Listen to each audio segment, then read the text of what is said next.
5 program bantuan dilaksanakan menerusi misi bantuan kemanusiaan Aceh Fasa 2 anjuran Econ Safe Cash and Carry dengan kerjasama Humanitarian Care Malaysia MyCare.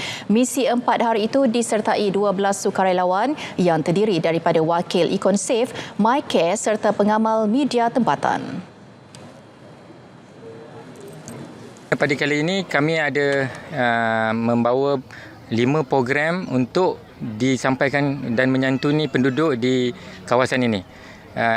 Dan terutama sekali pada akan datang adalah permulaan untuk Ramadan, yang mana kami akan melaksanakan aktiviti agihan pek makanan, dan antara yang lain adalah penyembelihan sapi yang akan diagihkan kepada penduduk di kawasan ini juga.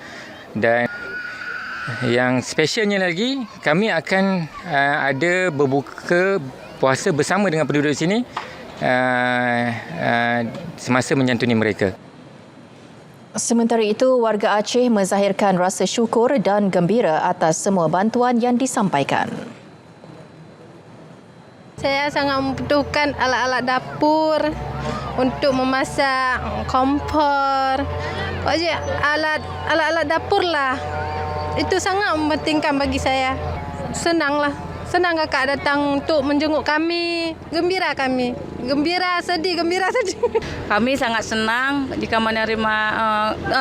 Kami sangat senang karena sudah mau membantu kami setelah musibah ini. Ya, alhamdulillah lah. Memang itu yang sangat kami butuhkan di sini.